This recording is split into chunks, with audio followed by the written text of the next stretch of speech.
അങ്ങനെ പറഞ്ഞാൽ എങ്ങനെ ശരിയാവുക? അവളെ ഈ അവസ്ഥയിൽ ഒരിക്കലും ഒറ്റയ്ക്കാക്കരുത്. ഗിരി, നീ ചെയ്ത തെറ്റിന് അവള് നിന്നെ ശിക്ഷിക്കുന്നതിൽ അർത്ഥമുണ്ട്. ആ കുഞ്ഞെന്ത് പിഴച്ചു? അച്ഛനില്ലാതെ നമ്മുടെ കുഞ്ഞു വളരുന്നത് ശരിയാണോ? നീ അവൾ എവിടെയാണെന്ന് മാത്രം കണ്ടുപിടിച്ചാ മതി. അവളെ തിരിച്ചു കൊണ്ടുവരുന്ന കാര്യം ഞാൻ ഏറ്റു. ഹലോ ഹലോ ഗിരി, ഹലോ. ഞങ്ങളുടെ കുടുംബം തകർന്നപ്പോ നിനക്ക് സമാധാനമായി കാണുമല്ലേ? സത്യം പറയാലോ, നല്ല ആശ്വാസം തോന്നുന്നുണ്ട്. നീ കൂടുതൽ സന്തോഷിക്കൊന്നും വേണ്ട. മഞ്ജു എവിടെയാണെങ്കിലും ഞാൻ തിരിച്ച് ഈ വീട്ടിലേക്ക് കൊണ്ടുവരും. ഞാൻ വിളിച്ച അവൾ എന്തായാലും വരും. അവളുടെ സ്ഥാനം കയ്യേറാമെന്ന് നീ ഒരിക്കലും സ്വപ്നം കാണണ്ട. അതിന് മഞ്ജു എവിടെയാണെന്ന് പോലും നിങ്ങൾക്ക് അറിയില്ലല്ലോ. പിന്നെ എങ്ങനെയാ അവളെ തിരിച്ചു കൊണ്ടുവരാൻ പോകുന്നത്? നിങ്ങൾ അവളെ കഷ്ടപ്പെട്ട് കണ്ടുപിടിച്ചാൽ തന്നെ അവള് തിരിച്ചു വരുന്ന എനിക്ക് തോന്നുന്നില്ല. ആദ്യം എനിക്കൊരു ചെറിയ പേടി ഉണ്ടായിരുന്നു. എങ്ങാനും മഞ്ജു സത്യമെല്ലാം അറിഞ്ഞു കഴിഞ്ഞാ ഗിരിയേട്ടനോട് ക്ഷമിച്ച് കൂടെ കഴിയാൻ തീരുമാനിക്കുമെന്ന്. ജോലിയും കൂടി രാജിവെച്ച സ്ഥിതിക്ക് കുഞ്ഞിനെ ഓർത്ത് അങ്ങനൊരു തീരുമാനം എടുത്താ മഞ്ജുനെ കുറ്റം പറയാൻ പറ്റില്ല. പക്ഷെ അവള് നല്ല അഭിമാനിയാണെന്ന് തെളിയിച്ചു. നിങ്ങളിൽ നിന്നും പറ്റാവുന്ന ദൂരേക്ക് അവള് പോയി.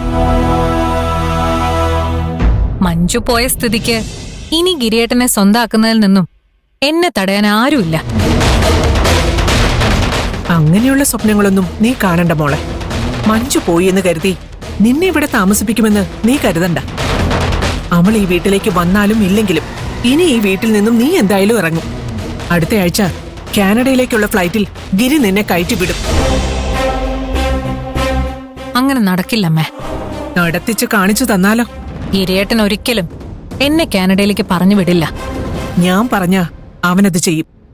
അമ്മയ്ക്ക് വേണ്ടിയല്ലേ ഗിരിയേട്ടൻ എന്നെ ഇവിടെ നിർത്താൻ പോകുന്നത്? എനിക്ക് വേണ്ടിയോ? അതെ. വയ്യാതിരിക്കുന്ന അമ്മയെ നോക്കാൻ വിശ്വസിക്കാൻ കൊള്ളാവുന്ന ഒരു നഴ്സിന്റെ സഹായം ഗിരിയേട്ടന് ആവശ്യം വരില്ലേ? അതിന് എന്റെ ആരോഗ്യത്തിന് എന്താ കുഴപ്പം? ഏയ്, ഇതുവരെ കുഴപ്പമൊന്നുമില്ല.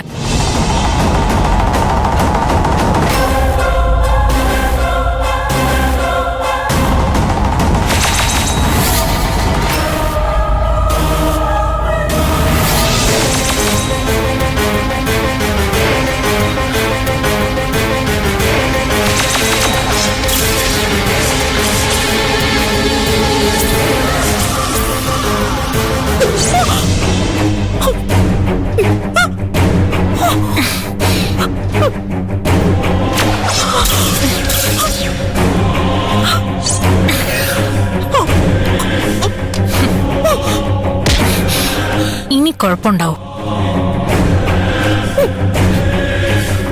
ആദ്യം ഹാർട്ട് റേറ്റ് കൂടും, നാക്ക് കുഴയാൻ തുടങ്ങും, പിന്നെ ബോധം പോവും. ഇനി മരിക്കുന്നത് വരെ അമ്മ ഇങ്ങനെ കോമയിൽ തുടരും. ഇതല്ല, വേറെ എന്തെങ്കിലും അർത്ഥവത്തായിട്ട് പറയൂ. ഇതമ്മയുടെ അവസാനത്തെ വാക്കുകളാണെന്ന് പ്രത്യേകം ഓർക്കണം. ഇനി മരിക്കുന്നത് വരെ ജീവശവമായി കഴിയാനുള്ളതാ. ഏയ്, ഇവിടെയല്ല, അവിടെ.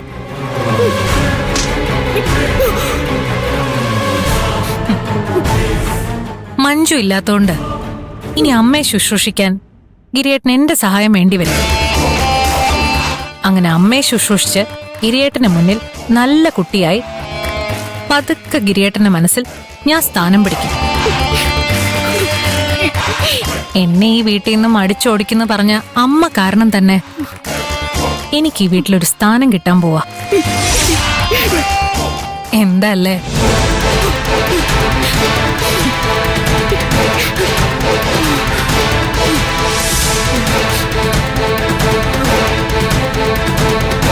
അയ്യോ, വേഗം ആംബുലൻസ് വിളിക്കട്ടെ. കോമയിലാവുന്നതിന് പകരം തള്ള തട്ടിപ്പോയാ കഷ്ടപ്പെട്ടതൊക്കെ വെറുതെ ആവും.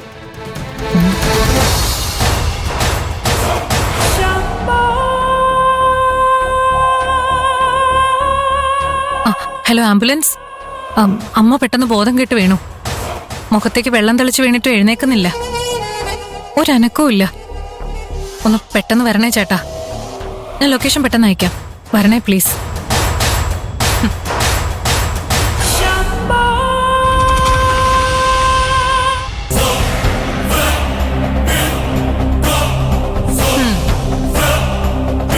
എങ്ങനെ ഉണ്ടായിരുന്നു എന്റെ പെർഫോമൻസ്? ഇനിയുള്ള എന്റെ അഭിനയം തള്ള കാണാൻ പോകുന്നതേ ഉള്ളൂ.